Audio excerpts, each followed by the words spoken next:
نحمده ونصلي على رسوله الكريم رب اشرح لي صدري ويسر لي امري واحلل عقدة من لساني يفقهوا قولي۔ سورہ ممتحنہ ہم پڑھے تھے، اس کی 4 آیات پڑھ چکے تھے۔ آیت نمبر 5 ہے، ربنا اے ہمارے پروردگار، اے ہمارے رب،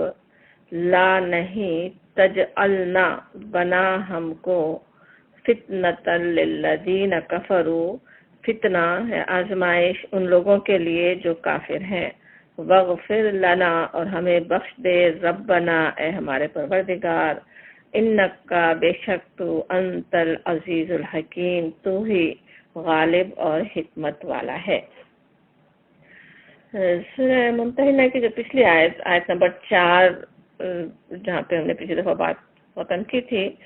اس میں ابراہیم علیہ السلام اور آپ کے ساتھ ہجرت کرنے والے ساتھیوں کی دعا تھی۔ اس میں دعا پر ہی آیت نمبر 4 میں سے شروع ہوئی، وہی دعا کا سلسلہ اب یہاں آگے چل رہا ہے۔ اس میں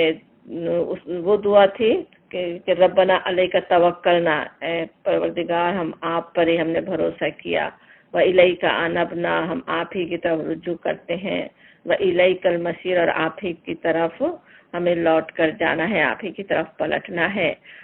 اپنے رب کے بھروسے، اس پر توکل کی بنا پر وہ یعنی ابراہیم علیہ السلام اور ان کے جو ساتھی تھے ہجرت کرنے والے، وہ اپنی دنیا چھوڑ رہے تھے، ساری دنیا ایک طرح سے چھوڑنا تھا نا اس وقت ان کے لیے، سارے رشتے نعتوں سے اپنے آپ کو محروم کر کے اپنے رب کی رضوان کی طرف وہ ہجرت کر رہے تھے۔ تو ان کی زبانوں پر اپنے رب کی بندگی کا اقرار اور ہے، اور اب اللہ کے پر توکل، اس کی طرف رجوع کرنے کا۔ اور اب یہ آیت نمبر 5 میں جو دعا پھر آگے چل رہی ہے، اس میں وہ کہتے ہیں اے ہمارے پروردگار، بار بار ربنا کہ ہم دیکھتے ہیں تکرار، اللہ کو پکارتے ہوئے دعا کرنے کا ادب سمجھ میں آتا ہے کہ دعا کرتے ہوئے بار بار اپنے اللہ کو یاد کیا جائے۔ اور ربنا بڑے ایسا ہے نا، رب کہنا اللہ تعالیٰ کو کہ وہ جو پالنے والا ہے، وہ جس نے ہمیں پیدا کیا، وہ جو ہماری دیکھ بھال کر رہا ہے، جس نے ہمیں اس وقت سے ہماری دیکھ بھال کر رہا ہے جب ہم ابھی اپنے ماں کے پیٹ میں تھے، ذرا سا ایک ذرہ تھے، اس وقت سے جو ہماری دیکھ بھال کر رہا ہے وہی آگے بھی دیکھ بھال کرنے والا ہے۔ تو ربنا اور ہمارے رب کہنے سے کس طرح اس سے تعلق جوڑ کر بات ہو رہی ہو کہ ربنا ہے ہمارے پروردگار، لا تجعلنا فتنۃ للذین کفروا، ہمارے لیے فتنہ نہ بنا ان لوگوں کو جنہوں نے کفر کیا۔ اب یہ بات کہنا کہ ہمیں فتنہ نہ بنا ان کے لیے، ہمیں ان کے لیے آزمائش نہ بنا،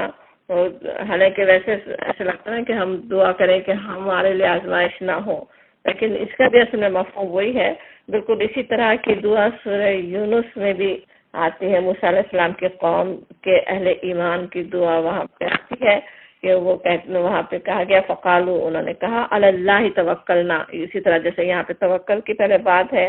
پھر ربنا لا تجعلنا فتنۃ للقوم الظالمین، ہمارے پروردگار ہمیں فتنہ نہ بنا ظالم قوم کے لیے، ونجنا برحمتک من القوم الکافرین، اور ہمیں نجات دے کافر قوم سے، ہمیں کافر قوم سے نجات مل جائے، اس کے لیے وہ وہاں پہ دعا کرتے ہیں کہ اس سے اللہ تعالیٰ بچا دے۔ اب یہ فتنہ جو کہنے یہاں پہ جو کہا جا رہا ہے کہ ہم فتنہ نہ بنے، فتنے سے اصل میں فتنے کا ہدف نہیں بنے، فتنے کا نشانہ نہ بن جائیں، اصل میں وہ مراد ہے نا۔ فتنہ کہتے ہیں اس کو ہے نا، کفار جو اذیتیں دے رہے ہوں کہ مسلمان اسلام پہ قائم نہیں رہے، وہ سب سے بڑا فتنہ ہے نا۔ اور اب یہاں پہ یعنی دعا کا مطلب یہ کہ ہم نے تو توحید کی خاطر مشرکوں سے اعلان برات کر دیا، ان کو ہم نے چھوڑ دیا، ان سے دشمنی ہوگی ہماری، اب ان کی طرف سے جو کچھ پیش آئے وہ ہم برداشت کرنے کو تیار ہیں، لیکن ہمارا بھروسہ آپ پر ہے، آپ کی مدد پر ہی ہے۔ اپنے اوپر بھی انسان پورا بھروسہ نہیں رکھتا نا، اصل بھروسہ اللہ پر ہوتا ہے، اور اللہ سے دعا کرتے ہیں کہ ان کو اتنی ڈھیل نہ مل جائے کہیں کہ وہ ہمیں اپنے مظالم کا تختہ مشق بنا لیں، ہم پہ وہ مظالم کریں، ہم پہ وہ ظلم کریں، ایسا نہ ہو جائے۔ تو یہ بات سمجھ آ رہی ہے۔ ایک بات یہ بھی ہوتی ہے کہ جب یعنی ان کے لیے جیسے فتنہ جو بننا جو ہوتا ہے، اس کا مفہوم یہ بھی کہ اللہ ہم پر ایسا فضل فرماؤ کہ ہم ظالموں کے لیے فتنہ بن کر نہ رہ جائیں. اور فتنہ کئی طرح سے بنتے ہیں نا, وہ خود ظلم کرے وہ بھی بڑا فتنہ ہے. اس کے علاوہ یہ کہ ہم سے کوئی ایسی غلطیاں ہو جائیں, ہم میں کوئی ایسے خامیاں ہوں جنہیں دیکھ کر وہ اسلام سے بدظن ہو جائیں, یا پھر مسلمانوں کی ناکامیاں دیکھ کر کفار اور شیر ہو جائیں اور سمجھیں کہ ہم ہی کوئی حق پر ہیں, وہ اس فتنے میں نہ پڑ جائیں. تو وہ ساری چیزیں اس میں آتی ہیں. تو اب یہ کہ دین کے لیے دین کی کوششوں میں ہمیں کامیابی عطا فرما, ناکام ہونا بھی فتنہ ہی ان کے لیے بنتا نا کفار کے لیے. تو ہمارا وجود دنیا والوں کے لیے خیر کا باعث بنے, نہ کہ ظالموں کے لیے شر کا ذریعہ بن جائے. ہماری وجہ سے وہ اور ظالم نہ بن جائیں, وہ اور فتنے میں نہ پڑ جائیں. تو بہت ہی جامع دعا یہاں پہ اللہ تعالیٰ نے ہمیں بھی سکھا دی, اور بہت ہی جیسے آج کے وقت کی ضرورت ہے نا یہ دعا بھی. کس طرح کتنی جگہ مسلمان سچ میں ان کے لیے فتنہ بنے ہوئے نا. آج کشمیر کے مظلوم مسلمان, ان کی کمزوری ان کے لیے کیسے ان کو شیر بنا رہی ہے نا, ان کے دشمنوں کو ان پر. انڈیا کے مسلمانوں کی کمزوری کس طرح ان کے لیے فتنہ بن رہی ہے, کس طرح سے ان کے کیسے کیسے ظلم سے توڑے جا رہے ہوں, اور بھی پوری دنیا میں کہاں کہاں نہیں ہو رہا ہے. تو اللہ تعالیٰ محفوظ رکھے اپنی رحمت سے, ہمیں ہمیشہ ایسے کسی فتنے کا شکار نہ ہو. اس کے لیے دعا کتنی زیادہ ہمیں کرنے کی ضرورت ہے. یاد ہی کر لینے والی دعا ہے یہ بھی, یا پھر سورہ یونس کی دعا جو ہے وہ بھی بہت چھوٹی سی آسان دعا ہے کہ ربنا, اس میں ایک ہی ساتھ آ رہا ہے نا کہ ہم توکل کرتے ہیں ہمارے لیے ظالم قوم کو فتنہ نہ بنا, اور یہ کہ ہمیں نجات دیا کافر قوم سے. اور یہاں پہ کہا جا رہا ہے فتنہ نہ بنا کی دعا کے بعد پھر فاغفر لنا ربنا, وہ کہ اے ہمارے رب ہماری کمزوریوں ہمارے گناہوں کو بخش دے. ہمارے گناہ اس کا سبب نہ بن جائے کہ ہمارے دشمن ہمیں ہدف بنا لیں اپنا. اس کے یہ بھی سمجھ میں آتا ہے نا وغفر لنا ربنا کہنے سے کہ اکثر آزمائشیں جو آتی ہیں وہ اپنے اعمال کے نتیجے میں بھی آتی ہیں نا. تو پہلے ہی ہم استغفار اتنی کر رہے ہوں, اللہ سے مغفرت ہم مانگ رہے ہوں کہ انشاءاللہ دنیا میں کوئی ایسے آزمائش ایسے فتنے کا ہم شکار نہ ہو. اور اللہ تعالیٰ سے ظاہر ہے, اللہ تعالیٰ کے پاس سارا اختیار ہے. انکا انت العزیز الحکیم, جیسا کہا جا رہا ہے کہ بے شک آپ ہی العزیز الحکیم ہے. العزیز الحکیم پر ہم نے سورہ حشر کے آخر میں اچھی بات کی تھی, ذہن میں ہوگا کہ کس طرح یہ العزیز الحکیم کی جو ترکیب دو ناموں کا ایک ساتھ جو پیا ہے کتنی دفعہ قرآن میں آتا ہے, اور کس طرح اس نام کو پکارنے میں کیسی ہماری جو تسلی بھی ہے نا. العزیز ہے, سب پہ غالب ہے. تو ساری دنیا پہ آج کفار کا غلبہ ہو, کتنے وہ طاقتور ہوئے ہوں, آج ہمیں لگتا ہو کہ ہم کچھ کرنے کے قابل نہیں ہیں ان سے مقابلہ, لیکن اوپر ایک اور ہستی ہے, اس سے ہمارا تعلق ہو, اس سے ہم مانگ رہے ہوں مدد, اس سے ہم رشتہ جوڑے ہوئے ہوں. وہ العزیز بھی اور الحکیم بھی, حکمت والا بھی, اتنی حکمت سے اپنے کام کرنے والا ہے. کس طرح سے حالات بدل سکتے ہیں, کس طرح سے اللہ تعالیٰ اپنے بندوں کی حفاظت فرما سکتا ہے. تو اللہ تعالیٰ کے ان ناموں کے ساتھ دعا ختم ہوتی ہے کہ انکا انت العزیز الحکیم. اور یہ بھی اللہ کے نام پکارنے سے یہ بھی کہ جیسے ہم نے اپنے آپ کو اللہ کے حوالے کر دیا, آپ ہے العزیز الحکیم. ہمیں وہ صلاحیتیں نہیں ہیں, ہمیں وہ طاقت نہیں ہے, لیکن آپ العزیز الحکیم ہیں. اس طرح سے دعا ختم ہو رہی ہے. پھر کہا جا رہا ہے آیت نمبر 6 میں لقد کس طرح ڈبل تاکید, بہت جملے میں زور پیدا ہو جاتا ہے نا, ضرور بے شک, کانا لکم ہے تمہارے لیے, فیہم ان میں, ہم کون ہے یہاں پہ جن کی بات اوپر ہو رہی ہے, حضرت ابراہیم علیہ السلام اور ان کے ساتھی جنہوں نے ہجرت کی. اسوۃ حسنہ, اسوہ حسنہ نمونہ بہترین, لمن اس کے لیے جو کانا ہے یرج اللہ امید رکھتا اللہ سے, والیوم الآخر اور آخرت کے دن سے, ومن یتولا اور جو روگردانی کرے, فإن اللہ تو بے شک اللہ هو الغنی الحمید, وہی ہے بے نیاز اور قابل تعریف. بالکل اسی طرح کی آیت پیچھے بھی گزری نا, آیت نمبر 4 میں بھی یہی بات تھی کہ حضرت ابراہیم علیہ السلام اور ان کے ساتھیوں میں بہترین اسوہ ہے تمہارے لیے, بہترین نمونہ ہے تمہارے لیے. اور دوبارہ اس بات کا آنا تو بات مزید کہیں بھی جا رہی ہے, اور تھوڑا تاکید بے انفسس کے لیے بھی ہے, اس کی اہمیت کے لیے کہ اس طرف نظر ہو. آج تم اکیلے ہی نہیں ہو یہ کام کرنے کے لیے، تم سے مطالبہ نہیں ہو رہا ہے اتنے مشکل کام کا. اس سے پہلے ابراہیم علیہ السلام اور ان کے ساتھی کر چکے ہیں. ان کا بہترین نمونہ تمہارے سامنے ہے کہ انہوں نے کس طرح کیا. اور پھر ایک یہ بات جو کہی جا رہی ہے لمن کان یرجو اللہ والیوم الآخر، اس کے لیے جو ہے امید رکھتا ہے اللہ سے اور آخرت کے دن سے. ایک تو وہ بھی بات کہ وہی ان کے لیے نمونہ بن سکتا ہے جو ایمان رکھنے والے ہوں، آخرت پر اللہ پر ایمان رکھنے والے ہوں. اور دوسرے سمجھ میں مفہوم اس طرح سے بھی آتا ہے نا کہ جو کوئی اللہ اور روز آخرت کا امیدوار ہے، یعنی اپنے رضا کا طلبگار ہے، آخرت کی بھلائیوں کی تمنا رکھتا ہے، اسے چاہیے کہ ابراہیم علیہ السلام کے اسوے کی پیروی کرے. اور پھر دوسرا مطلب یہ بھی لیا گیا کہ ابراہیم علیہ السلام کے اسوے کی پیروی کرنا ایسا آسان بھی نہیں ہے اس کے کہ ہر منافق اور مشرک اپنے خواہشات کا بندہ آپ کے اسوے کی پیروی کر لے. اس کا حوصلہ تو وہی لوگ رکھ سکتے ہیں جو اپنے رب کا ساتھ چاہتے ہیں، یرجو اللہ،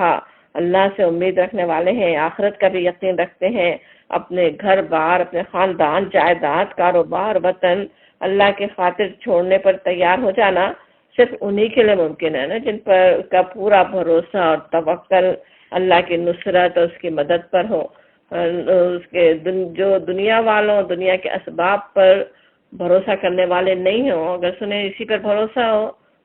اپنے دنیا کے جو اسباب پہ رکھنے والے ہوں، دنیا کے رشتہ پہ بھروسہ ہو، ان کے لیے تو آسان نہیں ہو سکتا نا کہ رشتے ناطے اپنے توڑ لیں، اپنی دنیا کو ترک کر دیں اللہ کے خاطر. اپنے جن کی نظر آخرت کے فضل اور انعامات پر ہو وہی آگے بڑھ سکتے ہیں، وہی یہ کام کر سکتے ہیں. اور پھر جو کہا جا رہا ہے فَمَن يَتَوَلَّ فَإِنَّ اللَّهَ هُوَ الْغَنِيُّ الْحَمِيدُ، اور جو کوئی منہ پھیر لے، اب جو اس سے منہ پھیرے یعنی جو یہ کام نہیں کرے، جو اس کام کو کرنے کے لیے تیار نہ ہو، روگردانی کرے. روگردانی یہ ساری بات ویسے کون سی چل رہی ہے جو سورہ ممتحنہ کے شروع سے بات ہوئی تھی نا کہ انہیں ولی مت بناؤ، وہ جو اللہ کے دشمن ہیں ان سے دوست، عدوکم جو ہے، جو عدوی و عدوکم، جو میرے دشمن، جو تمہارے دشمن ہیں، انہیں اولیاء، انہیں سرپرست نہیں بنا لو، ان کی طرف دوستی کے پیغامات نہیں بھیجو. وہ بات کہی گئی تھی نا، وہ اسی پہ بات اصل میں چل رہی ہے، اسی کی تفصیل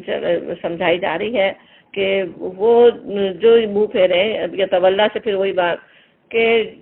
یہ حکم کو ماننے کے بجائے جو اللہ کے دشمنوں کی طرف دوستی کا ہاتھ بڑھائیں، اللہ کے دشمنوں پہ جو بھروسے رکھیں، جو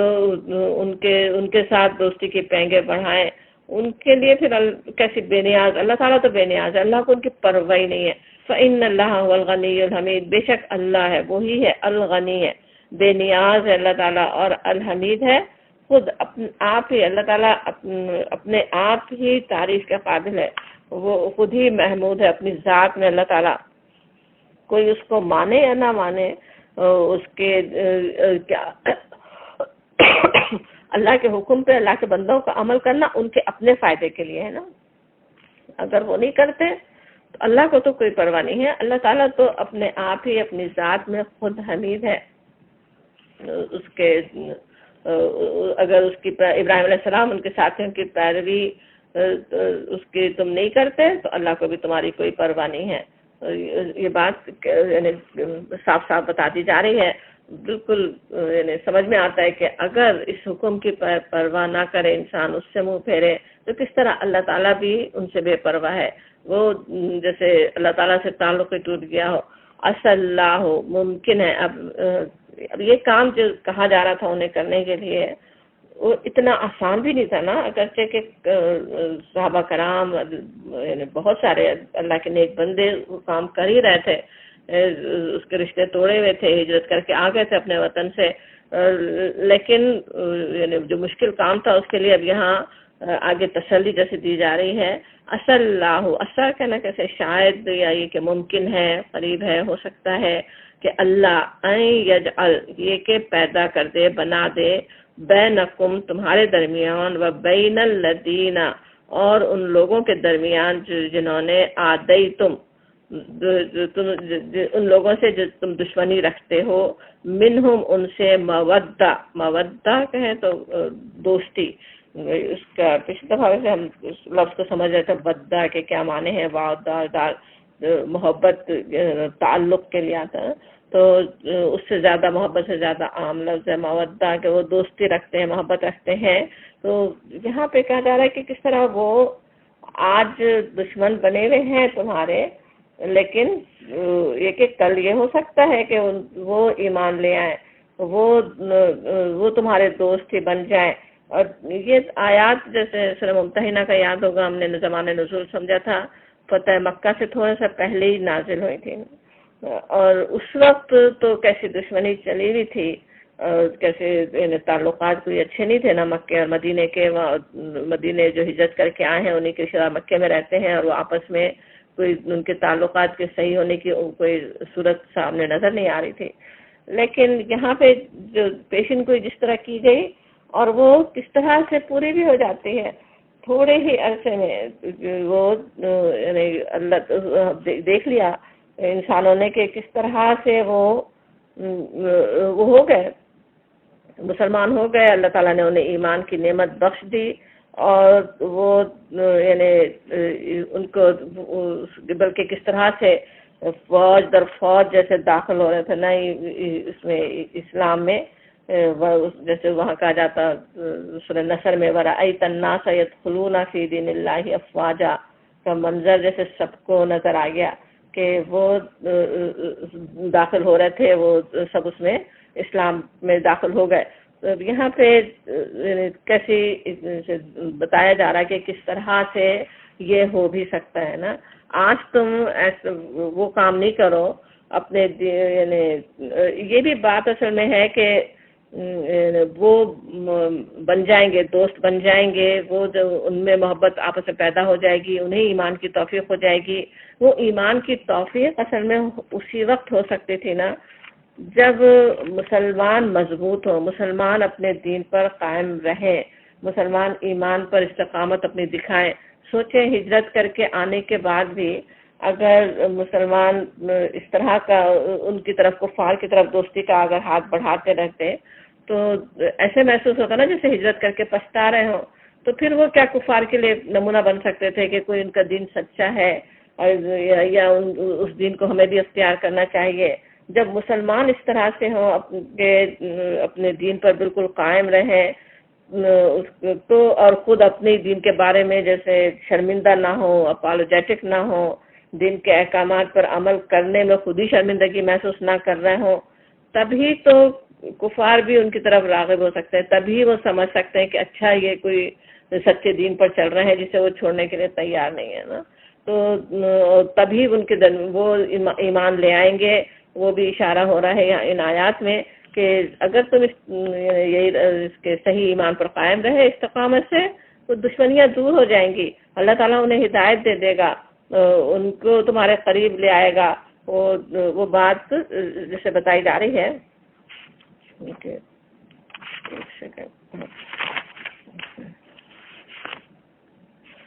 اور پھر کہا جاتا ہے، اور یہ بات ویسے فی الحال ناممکن لگ رہی ہے، لیکن جو آیات اس آیت میں کس طرح کہا جاتا ہے واللہ قدیر، اور اللہ قدرت رکھتا ہے، یعنی انسانوں کو تو نہیں نظر آ رہا تھا، انسان تو نہیں کر سکتے تھے، لیکن اللہ تعالیٰ ہے ایسا قدرت رکھنے والا، وہ چاہے تو جان دشمنوں کو جگری دوست بنا دے۔ اور پھر ساتھ ہی واللہ غفور الرحیم، اللہ تعالیٰ کے بہترین نام بخشنے والا اور رحم فرمانے والا ہے۔ یعنی اللہ تعالیٰ اصل میں یعنی لوگ انسانوں کو بخشنے کے لیے جیسے بخشنا چاہتا ہے نا، معاف کرنا چاہتا ہے، ایسا نہیں ہے کہ کوئی عذاب میں ڈالنے کے، عذاب میں گرفتار کرنے کے لیے بس موقع کی تلاش میں ہو، بلکہ اللہ تعالیٰ تو بہت رحمت پہ اس نے ساری دنیا بنائی ہے، اس کے غضب پہ اس کی رحمت غالب ہے، وہ تو معاف ہی کرنا چاہتا ہے۔ اور وہ ایسے لوگ وہ جو آج اللہ کے دشمن بنے ہوئے، جو تمہارے دشمن بنے ہوئے، انہیں بھی جیسے ہی ان کے دل پلتے ہیں ان کو ہدایت اللہ تعالیٰ دینے والا ہے، وہ تمہارے دوست بن سکتے ہیں، انہیں توفیق ہو سکتی ہے خیر کی، وہ جو اس طرف جیسے اشارہ ہو رہا ہے واللہ غفور الرحیم، اللہ بخشنے والا اور رحم کرنے والا، ان کو بھی ان کے لیے بھی غفور الرحیم ہو سکتا ہے۔ ابھی چند ہفتوں میں ہوا تھا نا وہ، ان آیات کے بعد چند دنوں چند ہفتوں کی بات تھی جب وہ مکہ فتح ہو گیا اور سب کے سب مسلمان ہو گئے. کس طرح ان کے لیے اللہ تعالیٰ اتنی غلطیاں کرنے کے بعد کیسی کیسی دشمنیاں کی، کس کس طرح حملے کیے، کیا کیا ٹارچر کیے. وہ ہند تک مسلمان ہو گئی جس نے حضرت حمزہ کا جگر چبا لیا. اور وہ سوچیں کہ ان سب کے لیے کیسا اللہ تعالیٰ کی رحمت کتنی ہے، کتنا وہ بخشنے والا ہے. ان سب کو جیسے ایمان کی توفیق اللہ تعالیٰ نے دے دی، ان سب کی بخشش کا سامان اللہ تعالیٰ نے فرما دیا. اور پھر کہا جا رہا ہے لا ینہاکم اللہ، نہیں منع کرتا اللہ تم کو اللہ، عن الذین ان لوگوں سے، لم نہیں یقاتلوکم فی الدین جنگ کی تم سے جنہوں نے، اور نہیں جنگ کی تم سے جنہوں نے فی الدین دین میں، دین کے معاملے میں، ولم اور نہیں یخرجوکم نکالا انہوں نے تم کو، جنہوں نے تم کو نکالا نہیں، یعنی تمہارے گھروں سے نہیں، من دیارکم تمہارے گھروں سے، ان تبروہم یہ کہ تم نیکی کرو ان سے، وتقسطوا الیہم اور تم انصاف کرو ان کی طرف، ان اللہ بے شک اللہ یحب المقسطین محبت کرنے والا ہے، پسند کرتا ہے ان لوگوں کو جو انصاف کرنے والے ہیں، ان سے اللہ تعالیٰ محبت کرنے والا ہے. اب یہاں بات بتائی جا رہی کہ کس طرح وضاحت ہو رہی ہے اصل میں کہ یہ جو منع کیا گیا کہ انہیں دوست نہ بناؤ، موالا بلکہ ولی نہیں بنانے کی بات تھی، موالات ولی بنانا، دوستی بڑھانے کے بعد ان سے جنہوں نے گھروں سے نکالا ہے یا نکالنے والوں کی مدد کی ہے، اور جن لوگوں کی طرف سے ایسی کوئی زیادتی نہیں ہوئی ان کے لیے منع نہیں کیا جا رہا ہے. ان کی طرف ان کے ساتھ تم دوستی نہیں رکھ سکتے، یہ بات نہیں ہے. یہ جیسے وضاحت اس چیز کی ہو رہی ہے نا. اور یہاں پہ جو کہا جا رہا ہے کہ جنہوں نے تم کو نہیں نکالا ان سے اللہ تعالیٰ تمہیں منع نہیں کرتا کہ ان تبروہم کہ تم ان سے نیکی کرو. تبروہم کا جو لفظ ہے، بر کا لفظ پیچھے سے سمجھتے آ رہے ہیں کئی جگہ، سورہ بقرہ سے میں بھی تھا، تو جس میں بر کے معنی ہوتے ہیں جیسے صلہ رحمی، احسان اور حق کی ادائیگی کا مفہوم ہوتا ہے بر میں، کہ سب ہر ایک کا بہترین طریقے سے حق ادا کرنا. تو ان تبروہم یہ کہ تم ان کے ساتھ احسان کا معاملہ کرو، تم ان کے ساتھ ان کے حقوق تم ادا کرو، ان سے صلہ رحمی کرو، اس سے اللہ تعالیٰ منع نہیں فرماتا. اور وتقسطوا الیہم اور یہ کہ تم ان کے ساتھ انصاف کرو، اور اس سے اللہ تعالیٰ تمہیں منع نہیں کرتا. اب یہاں تو یہ بات ہو رہی کہ جنہوں نے تم کو نکالا نہیں گھروں سے، جنہوں نے تم سے قتال نہیں کیا، ان کے ساتھ تم اچھا معاملہ رکھو، ان کے ساتھ تم نیکی کرو، انصاف اور احسان کا معاملہ کرو. اگرچہ یہ جو حکم ہے موالات نہیں کرنے کا، ولی نہیں بنانے کا ہی ہے اصل میں تو نا. ابھی آخری آیت تک اس صورت کی سمجھ میں آئے گی یہ بات. اور بھی اصل ورنہ انصاف کا معاملہ، احسان کا معاملہ تو ہر ایک سے ہی کرنا ہوتا ہے نا. اسلام یہ نہیں ہو سکتا ایک مومن ہو اور وہ کسی کے ساتھ بھی بے انصافی کرے، ہاں وہ بے انصافی کرنے والے ہو، دوسری طرف سے کسی نے زیادتی کی بھی ہو تو بس تم اتنا ہی بدلہ لے سکتے ہو جتنی انہوں نے زیادتی کی. ان کے ساتھ بھی زیادتی نہیں کرو، کیسے صاف صاف احکامات ہیں نا اس میں، ولا تعتدوا نہیں زیادتی کرو تم، بلکہ احسان کا معاملہ کرنے کے لیے کس طرح بار بار تاکید ہوتی نا. ان اللہ یامر بالعدل والاحسان، اللہ تعالیٰ تم حکم دیتا ہے عدل اور احسان کا. یہاں تک کہ سوچیں جو نبی صلی اللہ علیہ وسلم اور مسلمانوں کے جانی دشمن تھے نا، جان لینے چاہ رہے تھے نبی صلی اللہ علیہ وسلم کے، بالکل ہجرت سے کی رات پورا ارادہ تھا ان کا کہ نعوذ باللہ آپ کو بس قتل ہی کر دیں. مسلمانوں کے پر کس طرح سے انہوں نے حملے کیے، لیکن وہ بھی جب مسلمانوں کے ہاتھ لگ گئے، قیدی بنے، ان کے ساتھ کس طرح سے احسان کا معاملہ رکھا گیا نا. مسلمان خود بھوکے رہ کر انہیں بہترین کھانے مہیا کرتے رہے، اور اتنا خیال رکھا گیا قیدیوں کا کہ جو بہترین چیز اس وقت مہنگی چیز ہوتی تھی، روٹی ہر ایک کو مہیا نہیں ہوتی تھی، خود اس سے محروم رہتے تھے اور وہ قیدیوں کو کھلا دیتے تھے مسلمان. اور وہی وجہ تھی کہ قیدیوں کی اکثریت بہت جلدی سب مسلمان ہوئے نا. بالکل نبی صلی اللہ علیہ وسلم کا بہت ہی کٹر دشمن تک بھی پکڑا گیا تھا ماما بن وصال، 3 دن وہاں مدینے میں اس کو قید رہا ہے، اور اس کے ساتھ نبی صلی اللہ علیہ وسلم کا جو معاملہ تھا، نبی صلی اللہ علیہ وسلم کا جو اخلاق اس نے دیکھا ہے، آپ نے اسے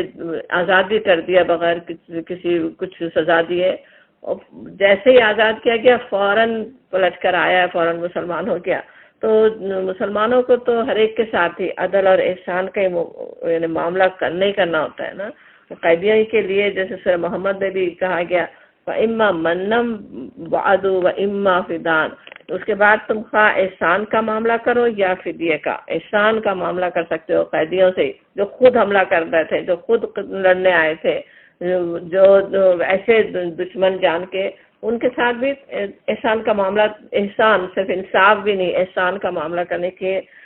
لیے کہا گیا کہ کرو تم ان کے ساتھ احسان کا معاملہ۔ تو اسلام تو یہ سکھاتا ہے، اسلام کے احکامات تو یہ ہیں، اور وہی چیز یہاں پہ بھی کہی جا رہی ہے کہ تم ان سے تبرہم وتقسطوا علیہم، اور ان کے ساتھ اس کا معاملہ کرو، انصاف کا معاملہ کرو ان کی طرف، اور اس کے ان اللہ یحب المقسطین، اللہ تعالیٰ محبت رکھتا ہے انصاف کرنے والوں سے۔ محبت، اب سوچیں جس گروہ کے ساتھ اللہ تعالیٰ محبت کرنے والا ہو اسی کو کامیابی مل سکتی ہے نا، اللہ کا ساتھ اس کو مل سکتا ہے۔ تو کیسے یعنی محبت کا ملنا سے محبت مل نہیں رہی ہے، دنیا کی کامیابیوں کی کلید جیسے ہو، دنیا میں بھی وہی لوگ کامیاب ہوں گے، وہی گروہ کامیاب ہوگا۔ اور پھر یہ کہ جیسے اپنے دشمنوں کے ساتھ وہ جو دشمنی پر اترے ہوئے ہوں، عدل و انصاف کا حق ادا کرنا انسانی فطرت کے لیے کچھ آسان کام نہیں ہے نا، لیکن امت مسلمہ مبعوث ہی کی گئی دنیا میں کہ وہ عدل و انصاف کو قائم کرے۔ تو اور پھر جو دوست اور دشمن ان کے ساتھ یکساں انصاف کریں، وہ پھر کیسے ان کے لیے کیسی بڑی خوشخبری آ رہی، بشارت مل رہی ہے کہ ان اللہ یحب المقسطین، کہ وہ اللہ کو محبوب ہے۔ یہاں معاملات قوموں کا، گروہوں کا جو حملے کر رہے ہوں ان کے ساتھ بھی کس طرح سے معاملہ کرو یہ سمجھ میں آ رہا ہے، لیکن عام طور پہ انفرادی طور پہ بھی جو ہم دیکھتے ہیں، جو پتہ چلتا ہے، ہدایت یہی تھی نا کہ اپنے جو رشتہ دار ہیں ان کے ساتھ اچھا ہی معاملہ کرو۔ پیچھے اس میں سورہ لقمان میں جیسے بتا دیا گیا تھا نا کہ کیا ہے اصل میں، کہ اپنے ماں باپ تک بھی اگر شرک کا حکم دے مت مانو، ان کی بات مانو مت، لیکن ان کے ساتھ سلوک تو اچھا ہی کرتے رہو، ان کا حق تو ادا ہی کرتے رہو، اور اس کے جو ان کے حق بنتے ہیں ماں باپ کے وہ اسی طرح سے ادا کرتے ہی رہو۔ بالکل اسی طرح کا واقعہ پیش بھی آیا حضرت اسماء بنت ابی بکر رضی اللہ عنہا، ان کی والدہ جو تھیں وہ مسلمان نہیں ہوئی تھی، قتیلہ بنت عبد العزیٰ، تو وہ ہجرت کے بعد وہ ان سے ملنے، حضرت اسماء سے ملنے کے لیے آتی ہیں تو پھر تحائف لے کر، لیکن حضرت اسماء تو فکر مند ہے کہ وہ کافر ہیں، ماں ان سے میں مل سکتی ہوں یا نہیں، تو انہوں نے ان سے ملنے سے پہلے رسول اللہ صلی اللہ علیہ وسلم سے جا کر پوچھا، تو آپ نے ان سے فرمایا کہ ان سے تم صلہ رحمی کرو، اور ان کے ساتھ اچھا تعلق رکھو، ان کے ساتھ جیسے کرنا چاہیے، ماں کی عزت کرنی چاہیے، جس طرح ان کی مہمانی میزبانی کرنی چاہیے اس طرح سے کرو۔ تو اس کے بعد انہوں نے اسی طرح معاملہ رکھا۔ تو عام طور پہ یعنی وہی بات ہے، تبرہم وتقسطوا الیہم جیسا کہا جا رہا ہے، اچھا معاملہ ہی کرنے کی بات ہے۔ اور سوچیں کہ وہ جو کہ کفار ہوں ان کے ساتھ جب اچھا معاملہ کرنے کی بات ہو تو صرف گناہوں کی بنا پہ، صرف غلطیوں کی بنا پہ یہ نہیں ہو سکتا کہ صلہ رحمی چھوڑنے کی اجازت ہو یا قطع رحمی کرنے کی اجازت ہو، وہ بات ہو نہیں سکتی نا۔ پھر کہا جا رہا ہے انما، سوائے اس کے نہیں، ینہاکم اللہ، روکتا ہے تم کو اللہ، عن الذین، ان لوگوں سے، قاتلوکم، جنہوں نے جنگ کی تم سے، فی الدین، دین کے بارے میں۔ اب یہ فی الدینی، یا پیچھے بھی تھا فی الدینی، یہاں بھی فی الدینی آ رہا ہے نا، مجھے سمجھ میں آتا ہے کہ اصل بات وہ ہے دین کے بارے میں جو جھگڑ رہے ہیں، دین کے بارے میں جو اس کے اصل جھگڑا ہے کہ وہ تم مسلمان ہو گئے ہیں اور اس پہ وہ لڑ رہے ہیں، تو ان کے ساتھ اصل بس منع کیا ہے. وَأَخْرَجَكُمْ اور نکالا تم کو من دیارکم تمہارے گھروں سے. وَظَاهَرُوا اور مدد کی انہوں نے عَلَىٰ إِخْرَاجِكُمْ تمہارے نکالنے پر. ان تولوہم یہ کہ تم دوستی کرو، تم ان کو ولی بناؤ. وَمَن يَتَوَلَّهُمْ اور جو دوستی کریں گے فَأُولَٰئِكَ هُمُ الظَّالِمُونَ وہی ظالم ہیں. اب یہاں اور بھی وضاحت وہی اسی بات کی ہو رہی ہے جو ہم پچھلی آیت میں پڑھ رہے تھے نا، کہ وہ جو اللہ تعالیٰ نے بس منع ان سے کیا ہے، اور کہ جو اس طرح سے دشمنی پہ اترے ہوئے ہوں، جو تمہیں گھروں سے نکال رہے ہوں، اور اس کے اپنے گھروں سے نکالنے میں مدد کی، اور ان سے بھی منع ہے. ان تولاہم ولی بنانا منع ہے. تولا کہیں تو ہوتا ہے، جیسے پیچھے بھی ہم ویسے سمجھ ہی رہے تھے کہ دوست اور کارساز بنانا، جس کی طرف انسان پلٹتا ہے اپنی مشکل کے وقت، اپنا مینٹور بنانا، اپنا سرپرست بنانا، جن سے انسان کوئی ان سے مدد کی امید رکھتا ہے، تو وہ اصل چیز منع ہے. اور جو بالکل اللہ کے دشمن ہو، جو انہوں نے ایسی ایسی حرکتیں تمہارے ساتھ کی ہوں، وہ تم نہیں کرو. اور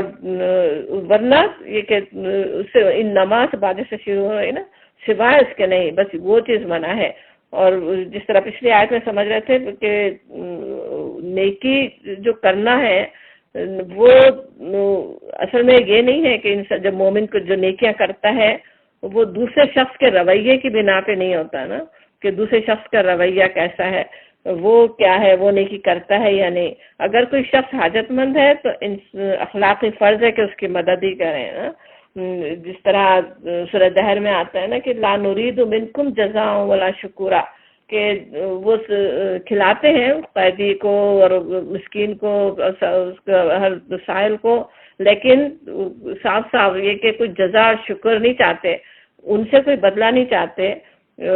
وہ جیسے بھی ہیں ہم تو بس ان کے ساتھ نیکی کا سلوک کرنے والے ہیں، ان کے ساتھ تو اچھا ہی سلوک کرنے والے ہوتے ہیں، سلوک اچھا کرتے ہیں، لیکن ان کو سرپرست نہیں بنا لیتے، ان کو دوست نہیں بنا لیتے. اللہ کے مقابلے میں، مسلمانوں کے مقابلے میں ان سے زیادہ دوستی نہیں کر لیتے. یہ وہ بات اصل منع ہے. اور وَمَن يَتَوَلَّهُمْ اور جو دوستی کرے گا ان سے فَأُولَٰئِكَ هُمُ الظَّالِمُونَ، بار بار کیسی تاکید آ رہی ہے نا اس چیز کی کہ وہ ہے ظالم، وہ ظلم کرنے والا، اپنی جانوں پہ ظلم کریں گے. اپنی جان پہ ظلم بھی ہوتا ہے نا. سوچیں جو بھی اللہ کو چھوڑ کر اللہ کے دشمنوں پہ بھروسے کر لیں، ان سے دوستیاں کر لیں، انہیں سمجھیں کہ وہ ہمارے لیے زیادہ اچھے ہیں، مسلمانوں سے تو وہ بہتر ہیں، وہ اچھے، تو ان کی یعنی سرپرست بنا لیں، ان سے سیکھنا چاہیں، وہ کیسے بھٹک سکتے ہیں نا، کہاں سے کہاں وہ لے جا سکتے ہیں، وہ ایمان کی خرابی کا باعث بن سکتے ہیں. اپنے اوپر ہی انسان کیسا ظلم کر لیتا ہے ان پر بھروسہ کر کے، اپنے ایمان سے ہاتھ دھو دے، اپنے ایمان میں پیچھے چلا جائے، اپنی خود ہی یعنی ایسے اللہ تعالیٰ کے احکامات کی خلاف ورزی ان کے ساتھ کرنے لگ جائے، تو وہ کتنا بڑا خطرہ ہے. اس وجہ سے اتنی شدت سے بار بار منع کیا جا رہا ہے، متنبع کیا جا رہا ہے کہ ان کو اس طرح کا دوست مت بنا لو، ان پہ اس طرح اپنا رہنما، اپنا مینٹور ان کو نہ بنا لو. یا ایھا الذین آمنوا، اب یہاں دوسرا موضوع شروع ہو رہا ہے کہ اے لوگوں جو ایمان لائے ہو، اذا جب جاءکم المؤمنات تمہارے پاس آئیں مومنات، مہاجرات ہجرت کر کے آئیں، فامتحنوہن تو آزمائش کر لو ان کی، امتحان لو ان کا. اللہ عالم زیادہ جانتا ہے بِایمانہن ان کے ایمان کو. فَإِن پس اگر علمتموہن تم جان لو ان کو، مومنات ان کے مومن ہیں وہ، فلا پس نہیں ترجعوہن تم واپس کرو ان کو الی الکفار کفار کی طرف. لا ہن نہیں ہے وہ، حل لہم حلال ان کے لیے، ولا ہم اور نہ وہ، یحلون لہن ان کے لیے حلال ہے. وآتوہم ما انفقوا اور وہ دو ان کو جو خرچ کیا انہوں نے، یعنی ان کے مہر جو انہوں نے دیے. ولا جناح علیکم اور نہیں گناہ تم پر، یہ کہ تنکحوہن تم نکاح کرو ان سے. اذا جب آتیتموہن تم دے دو ان کو، اجورہن ان کے مہر. ولا اور نہیں تم سکو تم قبضے میں رکھو اس بھی اسمی ان کے ناموس کو، بھی اسمل کوافر کافر عورتوں کو، وسالو اور مانگ لو ما انفقتم جو تم نے خرچ کیا، ولیسالو اور چاہیے کہ وہ مانگ لے ما انفقو جو انہوں نے خرچ کیا، ذالکم حکم اللہ یہ اللہ کا حکم ہے، یحکم بینکم حکم کرتا ہے تمہارے درمیان، واللہ علیم حکیم اور اللہ علم رکھنے والا اور حکمت والا ہے۔ اب یہاں پہ جو مسئلہ پہ بات جس مسئلے پہ بات ہو رہی ہے وہ یہ ہے کہ صلح حدیبیہ کا ہم پیچھے پڑ چکے سورہ فتح میں، اس میں معاہدے کی ایک شق جس نے سب سے زیادہ مسلمانوں کو مایوس کیا تھا یاد ہوگی، وہ یہ تھی کہ اگر کوئی مسلمان ہو کر مدینے جائے گا تو واپس کر دیا جائے گا، اور اگر کوئی اسلام چھوڑ کر مکے جائے تو واپس نہیں کیا جائے گا۔ اسی شرط کی بنا پہ مسلمان مردوں کو جو بھی واپس کیا گیا، جو کفار کے حوالے کر دیا گیا، عین صلح حدیبیہ جب لکھا جا رہا تھا اس وقت بھی لکھنے والے جو تھا اس عمر بن سہیل، اس کے بیٹے ہی مسلمان ہو کے آتے ہیں ابو جدل بیڑیوں میں ٹارچر کے اس کے نشانات کے ساتھ، ان کو تک واپس کیا گیا۔ لیکن ہوا یہ کہ کچھ عرصے میں پھر عورتیں بھی مسلمان ہو کر آنے لگ گئیں، تو اب سوچا اب کیا کیا جائے، اس مسئلے کا یہاں پہ اس آیت میں فیصلہ کر دیا گیا کہ مومن عورتیں واپس نہیں جائیں گی۔ اب بات یہ ہوئی تھی کہ وہ معاہدہ جو قریش کا ہی نمائندہ تھا عامر بن سہیل جس نے لکھا تھا، اس میں رجل یعنی مرد کے الفاظ تھے، لکھنے والے بھی سوچ نہیں رہے ہوں گے کہ کیا لکھ رہے ہیں، ان کے ذہن میں تو فرد کی بات ہوگی، لیکن لفظ لکھا ہوا تھا مرد کا۔ تو اب یہاں پہ کہہ دیا گیا، نبی صلی اللہ علیہ وسلم نے بھی انہیں صاف جواب دے دیا کہ نہیں، تم نے خود لکھا تھا کہ مردوں کو کیا جائے گا اور یہ عورتیں ہیں تو ان کو پھر واپس نہیں کیا گیا، کہ جو عورتیں لیکن اب واپس تو نہیں کریں، لیکن ہر ایک کوئی بات نہیں ہو رہی، بلکہ کہا یہ جا رہا ہے کہ پہلے ان کا امتحان لے لو، فامتحنوہن، اسی لفظ سے سورت کا نام بھی ہے نا ممتحنہ، کہ یعنی ان عورتوں کو پناہ دینے کے لیے اس بات کی جیسے تصدیق بھی کر لی جائے، پتہ چل جائے کہ وہ مومن ہیں۔ اب یہ کہ پتہ کیسے چلے کہ وہ مومن ہیں، اس کے لیے روایات میں یہ پتہ چلتا ہے کہ وہ ان سے قسم لی جاتی تھی کہ وہ کسی اور غرض کے لیے نہیں آئی ہیں، ایک ایک بات کی قسم کے تو شوہر سے بھاگ کر تو نہیں آ رہی ہیں، کسی اور وجہ سے تو نہیں آ رہی ہیں، تو اور ظاہر بات کرنے سے اندازہ بھی ہو جاتا ہے نا کہ کون مومنہ ہے، کس کا کتنا ایمان ہے، لیکن پورا اندازہ انسانوں کو تو نہیں ہوتا، لیکن کہا یہ جا رہا ہے کہ وہ آگے جیسے بات کہی جا رہی کہ اللہ عالم بایمانہن، اللہ تعالیٰ جانتا ہے نا، اللہ کو تو معلوم ہے، اللہ جانتا ہے ان کے ایمان کا حال، اور لیکن تمہیں جب اندازہ ہو جائے کہ وہ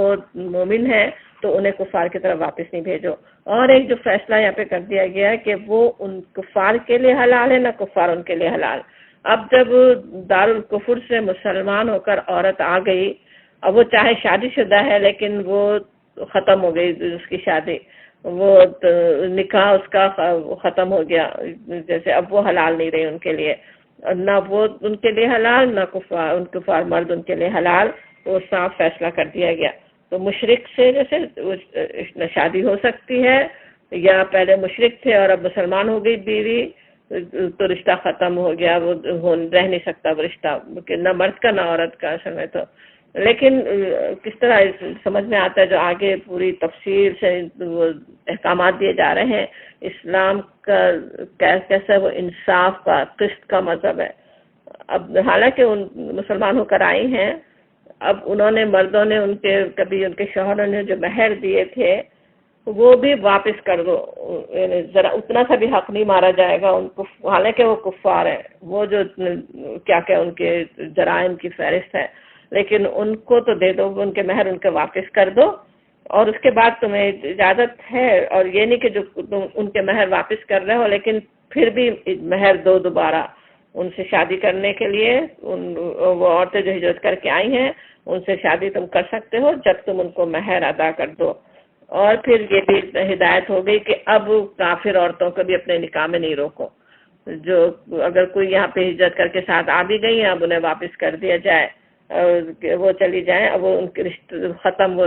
نکاح ختم ہو گئے، اور ان کو بھی ان کافر بیویوں کو بھی اپنے ان کے مہر ان کے واپس کر، ان کو جو دیے تھے تم واپس مانگ لو کہا جا رہا ہے، انہیں دینا چاہیے، لیکن ظاہر ہے وہ کفار ضروری ان کے دیں نا، تو اس کے لیے بھی تھوڑی سی ہدایت مل جاتی ہے کہ کیا کرو کہ وہ دے دو، بلکہ آگے اس کی ہدایت آ رہی ہے، لیکن یہاں پہ آ رہا ہے کہ بس ان سے مانگ لو، یہ اللہ کا حکم ہے، یحکم بینکم، حکم کرتا ہے اللہ تمہارے درمیان، اللہ نے بہترین فیصلہ بتا دیا کہ کیا ہونا چاہیے، اور اللہ تعالیٰ جو علیم اور حکیم ہے، سب کچھ جانتا ہے، حکمت والا ہے، اپنی حکمت سے اس نے یہ فیصلہ کر دیا۔ اور پھر کہا جا رہا ہے وَإِنْ، اور اگر فَأَتَكُمْ شَيْءٌ، اگر تمہارے ہاتھ سے نکل جائے کوئی من ازواجکم، تمہاری بیویوں میں سے، الی الکفار، کفار کی طرف، فَعَاقَبْتُمْ، پس جب موقعات آئے تمہارے، الذین ذہبت، تو وہ ان لوگوں کو جو چلی گئیں، ازواجہم جن کی بیویاں، مثل ما انفقوا، اس قدر جو خرچ کیا انہوں نے، واتقوا اللہ، اور ڈرو اللہ سے، الذی، وہ جو انتم تم بہی مومنون، جس کے ساتھ تم ایمان لائے ہو۔ اب یہاں پہ وہ عورتیں چلی گئیں کفار، اب ضروری نہیں کہ وہ مہر واپس کرے، کافر عورتیں واپس کریں، تو اب اس کے لیے مختلف چیز بتائی گئی، وہ کئی طرح سے ہو سکتی تھی کہ کیا ہو، یعنی عدل بدل کر دیا جائے کہ جو مہر تم نے، یعنی جو آئی ہوئی عورتیں تھیں وہاں سے، ان کے مہر کی جگہ ان کو دے دی جائے، جن کی بیویاں کافر ہو کر، جو کافر بیویاں ان کے واپس چلی گئی، ان کو ان کے مہر دے دی جائے، یعنی کافروں کو واپس کرنے کے بجائے مسلمان مردوں کو جن کی بیویاں بغیر مہر دیے چلی گئی ان کو دے دیے جائیں۔ تو اس طرح سے یعنی ہر ایک کو حق ادا کر دینے کی اصل بات سمجھ میں آ رہی ہے کہ ہر ایک کو اپنا اپنا حق مل جائے، کفار کو بھی دے دیا جائے، ان کو بھی۔ مہر کا تعلق ہمیں سمجھ میں آتا ہے اس وقت سے پہلے دین ابراہیمی سے ہی ہوگا نا، اسی طرح، اور نکاح کے وقت ہی وہ مہر دینے کا ہوتا ہے، تو اب وہ مہر واپس کرنے کی بات ہو رہی ہے جب رشتہ نکاح ٹوٹ رہا ہو، اور ساتھ ہی پھر لیکن واتقوا اللہ، اللہ کے تقوی کی بار بار یاد دہانی ہوتی ہے ان سارے چھوٹے چھوٹے معاملات میں، کس کو کتنا دینا ہے، مہر دینا ہے، کہاں سے نہیں مل رہا ہے تو کہاں سے لے، وہ ان سب میں اصل چیز تقوی ہے، اللہ کا تقوی ہو، اور اس کی بھی کیسی تاکید ہے، الذی انتم بہ مومنون، جس پر تم ایمان لائے ہو، اللہ پہ ایمان ہے تو اللہ کے بندوں کے ساتھ معاملہ کرتے ہوئے تقوی کا معاملہ کرو، وہ زیادتی کر رہے ہوں مگر تم تقوی پہ قائم رہو، وہ غلط بھی کر رہے ہوں تم تقوی پہ قائم رہو، وہ یہ تاکید مومنوں کو ہو رہی ہے۔ اور پھر کہا جا رہا ہے یا ایھا النبی، اے نبی، اذا، جب جاءک المؤمنات، تو آئے مومن عورتیں، یبایعونک، آپ سے بیعت کرنے کے لیے، ان پر اللہ یشرکن، کہ نہ شریک کریں۔ نبی صلی اللہ علیہ وسلم سے کہا جا رہا ہے کہ جو ان سے بیعت کر لیں، جو مومنات عورتیں آئیں۔ اب اتنے فوج در فوج لوگ مسلمان جب ہو رہے ہیں، تمام مردوں سے بھی نبی صلی اللہ علیہ وسلم نے بیعت کی، آتا ہے کہ کس طرح کوہ صفا پہ کھڑے ہو کر آپ نے تمام مردوں سے بیعت کی، اب عورتوں سے بھی پھر بیعت کرنے کے لیے خاص بات آ رہی ہے، اور وہ خاص طور پہ کی بھی ہے نبی صلی اللہ علیہ وسلم نے، پھر آ کر عورتوں کے پاس آ کے ان سے بیعت کی، اور وہ بیعت کس بات پر ہوگی؟ بیعت کرنے سے اکثر یہ سمجھ آتا ہے جیسے ہاتھ پہ ہاتھ رکھ کے کیا جا رہا ہو، تو مفسرین خاص طور پہ وہ بھی مینشن کرتے ہیں کہ وہ بیعت کا طریقہ وہ نہیں ہوتا تھا جو مردوں سے ہوتا ہے کہ ہاتھ پہ ہاتھ رکھ کے بیعت کی جائے۔ نبی صلی اللہ علیہ وسلم نے، حضرت عائشہ کا حدیث آتی ہے کہ کبھی کسی عورت کو ہاتھ نہیں لگایا نامحرم کو، تو وہ بیعت اس طرح نہیں ہوتی تھی، لیکن زبانی بیعت کہ اللہ یشرکنا، کہ نہ شریک کریں گی باللہ شیئا۔ ظاہر ہے سب سے پہلی چیز یہ کہ توحید اصل بنیاد نہ دین کی، شرک سے اجتناب کرنے کی، شرک ہر طرح کا سمجھ میں آتا ہے، شرک نہیں کرنے کے بعد اب یہ جو بیعت ہے، سوچیں ہم سب کے لیے بھی اسی طرح ہی ہے، ہم مسلمان ہیں، یہی بیعت ہماری ہوئی بھی ہے کہ ہم یہ کرنے والی نہیں ہے، کسی بھی طرح کا شرک میں انوالو نہ ہو، ولا یسرقنا، اور نہ چوری کریں گی۔ اب چوری خواہ وہ شوہر کے مالک کی ہو کہ کسی اور کی ہو، وہ چوری نہیں کریں گی، ولا یزنینا، اور نہ زنا کریں گی، اب اور یہ کہ ولا یقتلنا، اور نہ قتل کریں گی، اولادہن، اپنے بچوں کو، اور وہ قتل کئی طرح کا رواج ان کے پاس تو تھا نا، پیدا ہوتے ہی قتل کر دینا، یا کبھی تھوڑا بعد میں بھی کر دینا، بھیٹ چڑھانا کسی کے، یا پھر بچیوں کا قتل تو کتنا عام تھا، یا پھر اب آج کے لحاظ سے سوچیں تو پیدا ہونے سے پہلے قتل کرنے کی جو کوششیں ہو رہی ہوں، وہ سب سے منع کیا جا رہا ہے۔ ولا یا اتینا، اور نہ لائیں گی، بے بہتان بہتان، یفتری نہ ہوں جو انہوں نے باندھا اس کو، بینا ایدیہن درمیان اپنے ہاتھوں کے، اور ارجلہن اپنے پیروں کے، ولا اور نہ یا اسینکا آپ کی نافرمانی کریں گی، نبی صلی اللہ علیہ وسلم کی نافرمانی نہیں کریں گی، فی معروف معروف میں، فبایعہن تو بیعت کر لیں ان سے، واستغفر لہن اللہ اور بخشش مانگے ان کے لیے اللہ سے۔ اب اور یہ کہ پھر آخری بات جس کہا جا رہا ہے کہ وہ نہیں کریں گی، بہتان نہیں تراشیں گی۔ اب بہتان ویسے تو کسی پہ بھی کوئی بھی بہتان لگا دینا، جو کام کسی نے کیا نہیں ہے وہ اس پہ الزام لگانا کہ وہ کیا، وہ خود بھی بہت ہی بری بدترین چیز ہے بہتان لگانا۔ لیکن یہاں جس طرح کہا جا رہا ہے بین ایدیہن و ارجلہن، اس سے پھر مفسرین مطلب لیتے ہیں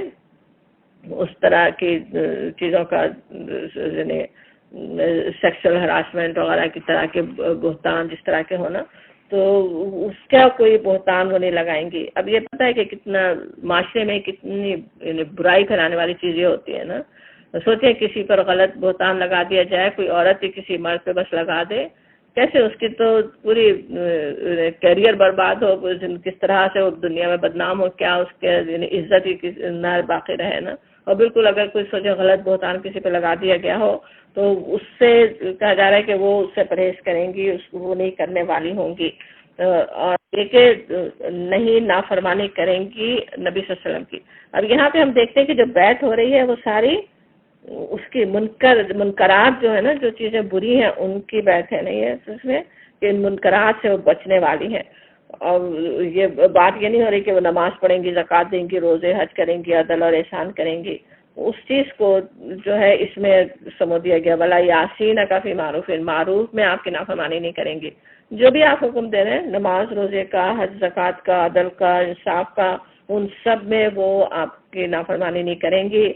وہ یہ عہد کر لیں، آپ ان سے بیعت کر لیں۔ اور پھر ساتھ ہی کہ واستغفر لہن اللہ، اور اس کے بخشش بھی مانگے ان کے لیے۔ اب جو اب پچھلے ان کے گناہوں کے لیے بھی، جو غلطیاں ان سے پہلے ہو چکی، اس کے لیے نبی صلی اللہ علیہ وسلم سے کہا جاتا ہے کہ آپ ان کے لیے مغفرت کریں اللہ سے، ان اللہ غفور رحیم، بے شک اللہ معاف کرنے والا مہربان ہے۔ کیسی اس میں وہ ہے تسلی ان کے لیے، جو مومن ہو کر آ گئی ہیں، اب پہلے یہ سارے گناہ کر چکی ہیں، مگر اب نبی صلی اللہ علیہ وسلم کی دعا مل رہی ہے اللہ تعالیٰ کی طرف سے تاکید کہ اللہ تعالیٰ بخشنے والا مہربان ہے، تو وہ اب وہ پچھلے گناہ بس معاف ہو گئے۔ پھر کہا جا رہا ہے یا ایھا الذین آمنو، اے لوگوں جو ایمان لائے ہو، لا تتولوا، نہ تم دوست بناؤ، قوما قوم کو، غضب اللہ غضب کیا اللہ نے، علیہم ان پر، قد بے شک یئسوا وہ مایوس ہوئے، من الآخرتی آخرت سے،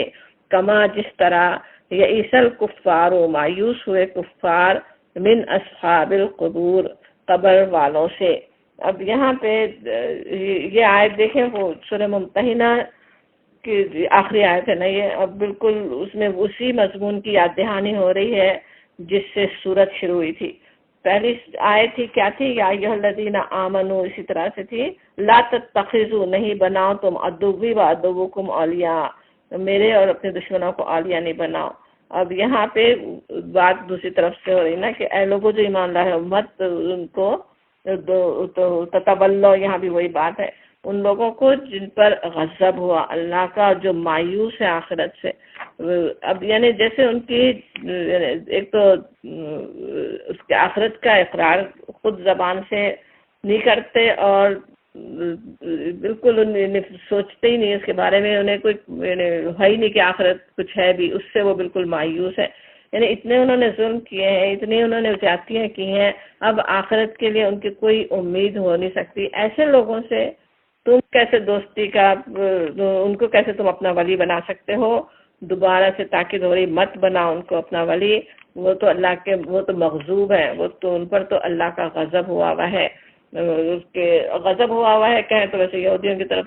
فوراً دھیان جاتا ہے نا کہ ان کی بات قرآن میں آئی بھی ہے، لیکن یہاں دونوں ہی طرح کے ہیں کفار. قریش بھی اللہ کے غضب کو دعوت دے رہے تھے اللہ کے رسول کا انکار کر کے اس وقت، تو اور بھی ان کی کتنے وہ مایوس ہیں آخرت سے، اس کو بتایا جا رہا ہے کہ جیسے کہ وہ کفار جو من اصحاب القبور اس سے مایوس ہے، قبروں میں جو ہیں اس میں لوگ ہیں جو جس طرح سے وہ کفار اس سے مایوس ہے. اس کا مطلب ایک تو یہ لیا گیا کہ اس کے اب وہ لوگ آخرت کی بھلائی اور اس کے ثواب سے اسی طرح مایوس ہے جس طرح زندگی بعد موت کا انکار کرنے والے اس بات سے مایوس ہیں کہ ان کے عزیز رشتہ دار جو قبروں میں جا چکے ہیں وہ کبھی پھر زندہ کر کے اٹھائے جائیں گے. قبر میں جانے کے بعد ظاہر ہے بالکل پتہ ہے کہ اب دوبارہ نہیں آ سکتے، اسی طرح وہ آخرت سے مایوس ہیں. دوسرے معنی یہ بھی کہ وہ آخرت کی رحمت اور مغفرت سے اس طرح مایوس ہیں جس طرح قبروں میں پڑے ہوئے کافر ہر خیر سے مایوس ہیں. ظاہر جو کافر اب اس میں عذاب میں مبتلا ہے قبر کے، اور وہ اب انہیں کوئی امید نہیں ہے کہ اب تو ایمان لانے کا وقت ختم ہو چکا، اب آخرت سے بالکل مایوس ہیں. اسی طرح یہ مایوس ہیں، وہ اللہ کے غضب کا شکار ہے. تم انہیں ولی مت بناؤ اے مومنو. اس سے پھر بات ختم ہوتی ہے جہاں سے شروع ہوئی تھی. اللہ تعالیٰ اپنی رحمت سے ہمیں جو احکامات ہم نے اس صورت میں پڑھے ان سب پر عمل کرنے والے بنائے. وآخر دعوانا الحمدللہ رب العالمین. آگے سورۃ صف شروع ہو رہی ہے جو دوسرے بہت اہم مضامین انشاءاللہ کلاس میں ہم پڑھتے ہیں.